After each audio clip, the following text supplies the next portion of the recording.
again. In the same figure, like that of the king! Thou art a scholar, Horatio. Speak to it. Looks it not like the king? Most like. Mark it, Horatio! It heralds me with fear and wonder. It would be spoke to. Speak to it, Horatio.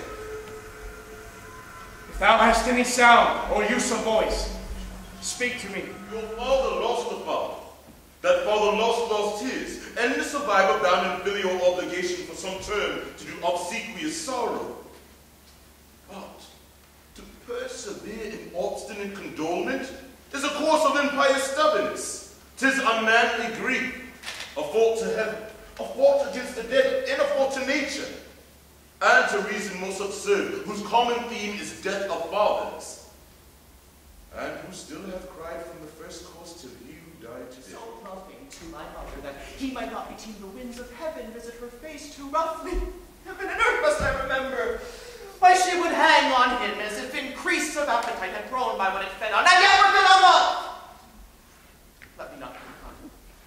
Frailty thy name is woman. A little month. Or ere those shoes were old with which she followed my poor father's body.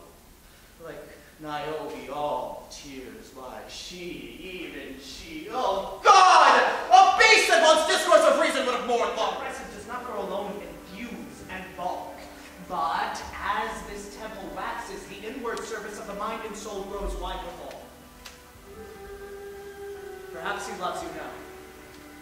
But you must fear his greatness, Wade. His will is not his own. He may not, as unvalued persons, carve for himself, for on his choice depends the safety and health of this whole state. Then weigh what loss your honor may sustain, if with too credent ear you list his songs, or lose your heart, or your chaste treasure open. Yea, from the table of my memory I'll wipe away all trivial fond records that youth and observation copied there. And thy commandment all alone shall live within the book and volume of my brain, unmixed with baser matter.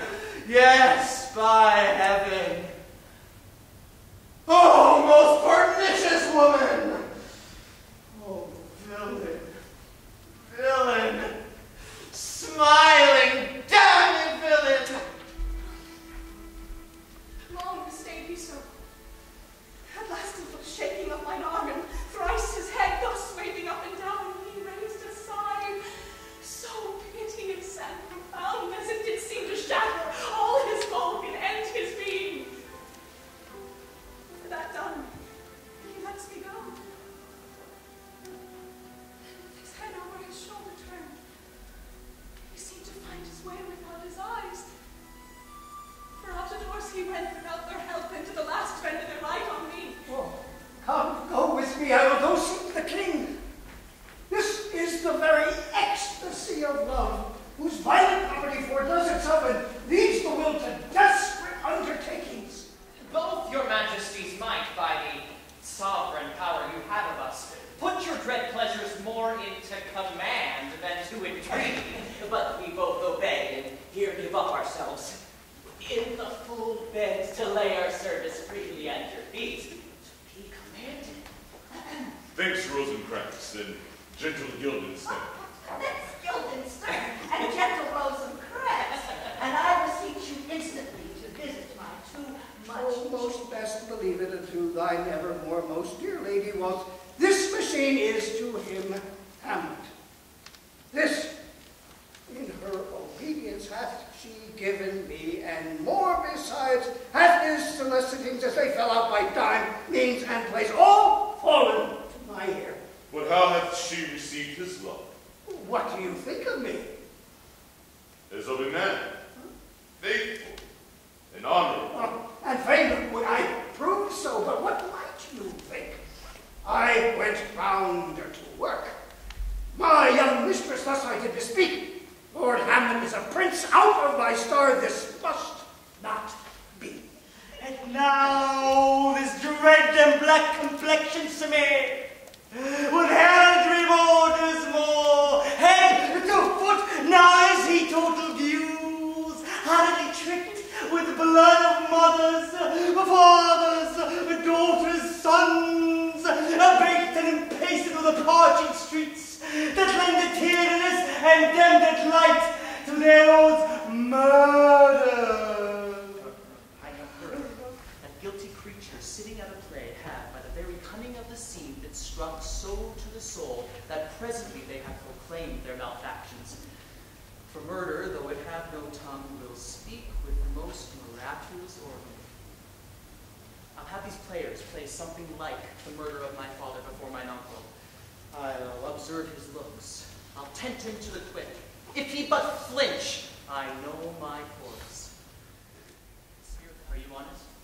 My lord? Are you fair? What means your lordship? That if you be honest and fair, your honesty should have been no discourse to your beauty. Could beauty, my lord, have better commerce than with honesty? Ah, truly.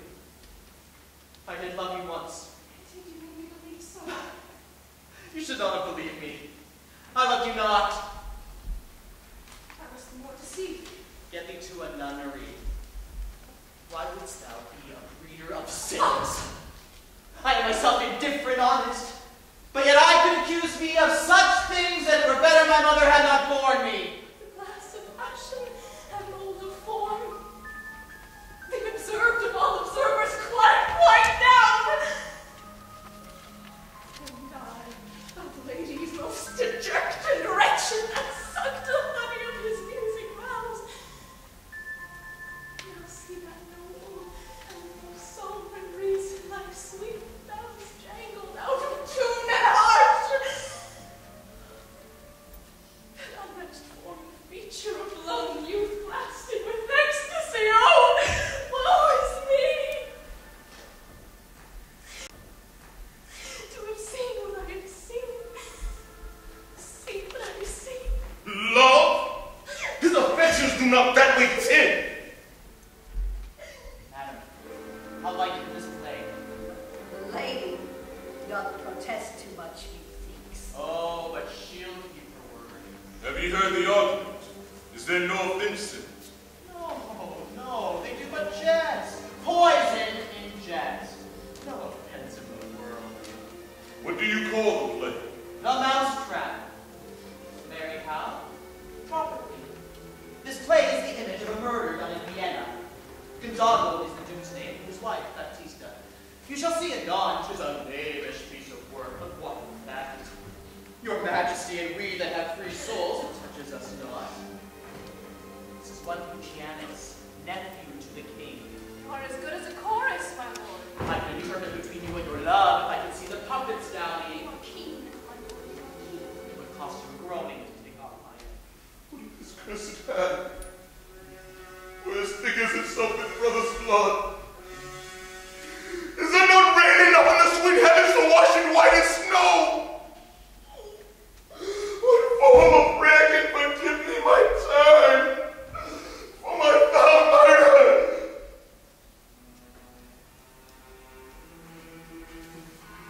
That cannot be, since I am still possessed of the effects for which I did the murder. My crown, my own ambition, my queen. Here is your husband, like a mildewed ear, blasting his wholesome brother. Have you eyes? You cannot call it love.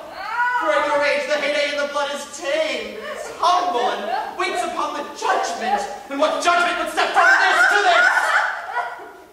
What devil was that thus had cozened you? Eyes without feeling, feeling without sight, ears without hands or eyes, smelling sans all, or but a sickly part of one. My love thou holdest it not. Thou mayest not wholly set our sovereign process, which is once it full, by letters congruent to the effects. The present death of Hamlet